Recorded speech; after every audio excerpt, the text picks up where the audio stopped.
तो बनारस घाट अपनी खूबसूरती के लिए बहुत प्रचलित है, पर घाट के किनारे कई राज लिए बैठे हैं। ये कहानी शुरू होती है बनारस के घाट के पास बने ममता निवास से, जहाँ प्रिया लाल जोड़े में ममता के घर उसकी बहू बनकर आती है।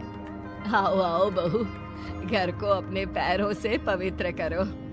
ममता घर की दहलीज पार कर ही रही होती है कि अचानक एक बहुत गंदी सी बास पूरे घर में फैल जाती है।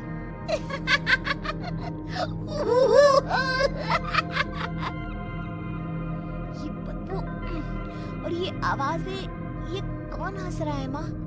अब ये पड़ोसी ना हमारे थोड़े अलग से है। कहाँ हम शाकाहारी और ये मांस मच्छी खाने वाले। छोड़, तू ध्यान मत दे और गृह प्रवेश कर। और हाँ बहू, अपनी सास की एक बात हमेशा याद रखना, इन पड़ोसियों से तो कभी बात नहीं करेगी। अच्छे लोग नहीं है ये। अपनी सास की ये बात मानेगी ना बेटा? हाँ माँ, जो आपकी मर्जी, मैं उनसे बात नहीं करूंगी। अगले दिन प्रिया अपनी पहली रसोई बनाने रसोई घर में जाती है। एक छोटी बात तो नाक में जा रही है। एक काम करती हूँ, खिड़की खोल देती हूँ। प्रिया खिड़की खोलने जाती है। इतने जाले, लगता है इस खिड़की को कभी खोला ही नहीं गया। पर ऐसा क्यों? ओह, नॉन वेज की स्मेल आती होगी ना। 2 मिनट के लिए खोल लेती हूँ, फिर बंद कर दूंगी। प्रिया खिड़की खोलती है। खिड़की खोलते ही उसकी नजर सामने वाले घर की खिड़की पर पड़ती है, जहाँ एक लड़की खड़ी होती है, हाथों में मेहंदी, लाल रंग की साड़ी, बिल्कुल सजी धजी, मानो प्रिया की तरह ही वो भी नई नवेली बहू हो। वो प्रिया को देखकर मुस्कुराती है। हे भगवान, माँ ने तो इनसे बात करने को मना किया था। प्रिया फौरन ही खिड़की बंद कर देती है और तवे पर चढ़ी रोटी की ओर देखने लगती है, पर वहाँ रोटी न होकर मछली पड़ी होती है। ये क्या? पहली ही रसोई में इतनी बड़ी गलती। हे भगवान, अब मैं क्या करूं? प्रिया बहुत डर जाती है और फौरन रसोई की सफाई करने और फिर सभी के लिए खाना बनाने लग जाती है। जब वो सबको खाना परोसती है, सब तो ठीक है, मैं बेकार में चिंता कर रही थी। हे भगवान, ऐसे ही बस अपनी कृपा बनाए रखना। रात के बाद जब सब सो रहे होते हैं, तब प्रिया को पायल की आवाज सुनाई देती है, जिससे उसकी आंख खुल जाती है। ये पायल की आवाज कहाँ से आ रही है? प्रिया उठकर उस आवाज के पीछे छत की सीढ़ियों तक जाती है। तभी उसे बच्चे के रोने की आवाज आती है। प्रिया छत पर जाती है तो क्या देखती है? वही लाल साड़ी वाली लड़की अपनी गोद में एक नवजात बच्चे को घुमा घुमा कर सुला रही है। तभी प्रिया की नजर उसके पेट पर पड़ती है। ओह गॉड, ये तो प्रेग्नेंट भी है। सुनिए, बच्चा सो नहीं रहा है क्या? मैं कुछ मदद करूं? नहीं नहीं, आपके घर वालों को अच्छा नहीं लगेगा, मैं संभाल लूंगी। स्नेहा की गोद से बच्चा हाथ मारकर प्रिया की गोद में आने को छटपटाने लगता है। दोनों घर अगल बगल में बने होने के कारण प्रिया उस बच्चे को गोद में ले लेती है।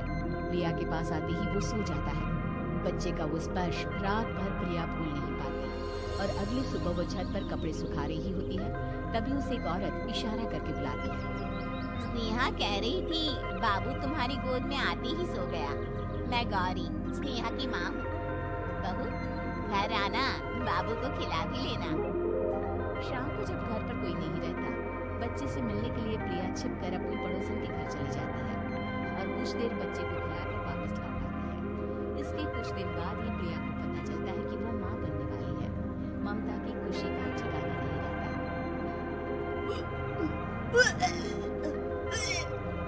माँ जी, पता नहीं क्यों उल्टी आ रही है। प्रिया भागती हुई वॉशरूम में जाती है तो हरे और लाल रंग की उल्टी करती है। उस उल्टी में से कीड़े निकलते हैं। ये क्या? खून और ये कीड़े! माँ! माँ!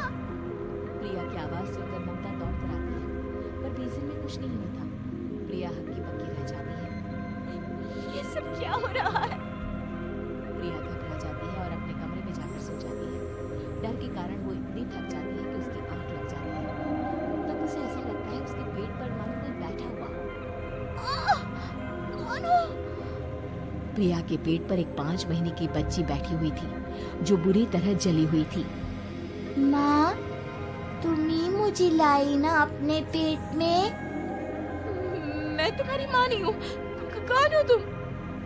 माँ, देखो मैं चल गई बुरी तरह से। 6 महीने पेट में रहने को भी मुझे नहीं मिला। सहला दो ना माँ। बचाओ, बचाओ, माँ। ममता दौड़कर कमरे में आती है। प्रिया की बातें सुनकर वो सब समझ जाती है। तू कहीं बगल वाले घर में तो नहीं जाकर आई ना बहू? मुझे माफ कर दो, मैं गई थी माँ। उस घर में सब मरे हुए हैं बहू। कई साल पहले स्नेहा उस घर में बहू बनकर आई थी। कुछ ही दिन में वो एक बच्चे को जन्म देने वाली थी। पूरा घर बच्चे के आने की खुशी में खोया था। एक दिन अचानक उस घर में आग लग गई। सब बुरी तरह जलकर मर गए।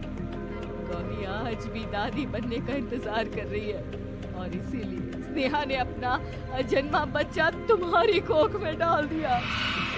ममता ये कह रही होती है कि पीछे से उसके पैरों को एक बच्चा पकड़ लेता है। दादी, माँ, स्नेहा की गोद में यही बच्चा था। ये बच्चा कौन है फिर? तेरी मौत है।